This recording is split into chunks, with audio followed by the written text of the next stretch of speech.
How's it going? My name is Jake Dewey, and today I'll be telling you why social media does more harm than good. Social media can be defined as a group of internet-based applications that allow the creation and exchange of user-generated content. According to the Bureau of Labor Statistics data, the average person spends 2 hours and 24 minutes on social media sites per day. In 2020, the World Health Organization estimated that the average global lifespan is 72 years. Furthermore, if we assume that the new tech-savvy generation begins using social media sites at the age of 10, that means the average person will spend 6.8 years of their life scrolling through social media sites.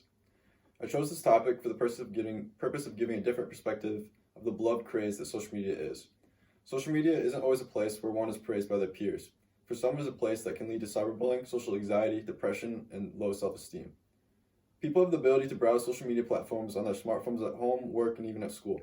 Because of this, a habit arises and individuals begin to prefer to communicate over social media rather than participating in face-to-face interactions. Think about your own interactions. How often have you noticed your peers paying attention to their phone more than you? This happens so often that the term was created to describe this occasion. Phubbing. It was created to describe the practice of ignoring one's company in order to pay attention to their phone or electronic device. Social media was once thought as a place to promote joy, but has turned into a place that can negatively impact individuals' mental health. The World Health Organization reported that 10 to 20% of children and adolescents worldwide experience mental health problems. According to the Royal Society for Public Health and Young Health Movement, the prevalence of anxiety and depression has increased by 70% in the last 25 years. There is no coincidence that the first recognized social media site, 6 Degrees, was launched roughly 25 years ago in 1997. According to the Child Mind Institute, users who spend the most time on Instagram, Facebook, and other platforms were shown to have substantially higher rate, up to 66% more, reported depression than those who do not spend time on the sites. Being in a depressed state can have adverse consequences on adolescent development, which can translate to lower education attainment, school dropout, impaired social relationships, and suicide. According to the Centers for Disease Control and Prevention, teen suicide has jumped 56% over the past decade. According to numerous different outlets, during that same span, the social media sites have jumped from 970 million users in 2010 to 3.96 billion users in 2021.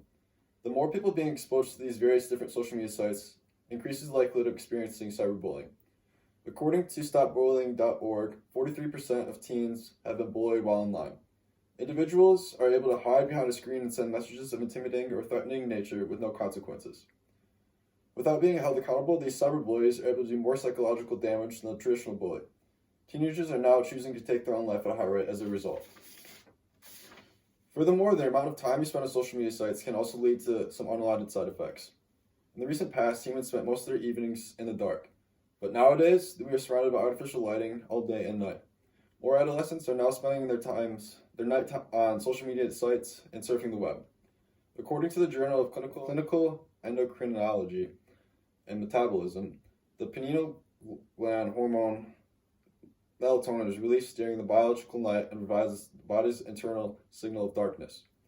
Furthermore, the exposure of the blue light that is emitted from the smartphones and laptop screens used to view social media sites resets the circadian rhythm, which is the natural internal process that regulates sleep-wake cycle, roughly every 4 hours, of melatonin, which inhibits the person's ability to sleep.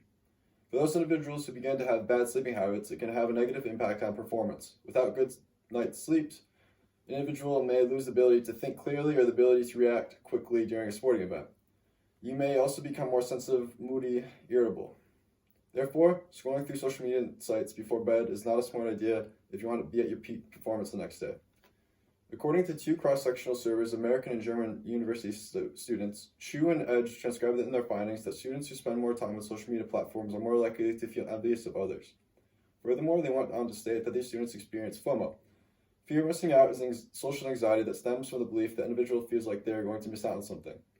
Social media offers an endless amount of information which can create a psychological dependence on those various different social media sites. For example, an individual may constantly be checking their Snapchat stories to make sure they aren't missing out on something. Because of this, a person who constantly experiences FOMO can develop a behavior that impacts their work, schooling, and ultimately their health and well-being. One thing that can definitely reduce the negative impact of social media is reducing the amount of social media sites you use. It may be surprising, but that is exactly one of the new trends that is happening in our generation. That's what this graphic shows. According to a study completed by Hill Holliday's independent consumer and business insights research group, Origin, Gen Z social media users were asked which platform they have quit, if any, why they quit, and whether it was temporary or permanent. 34% of the study's participants stated that they permanently quit at least one of their social media sites due to the site making them sad, anxious, or depressed. As we make our way to the end of the discussion, I hope you'll just consider your current social media habits and think about how your life improved without it.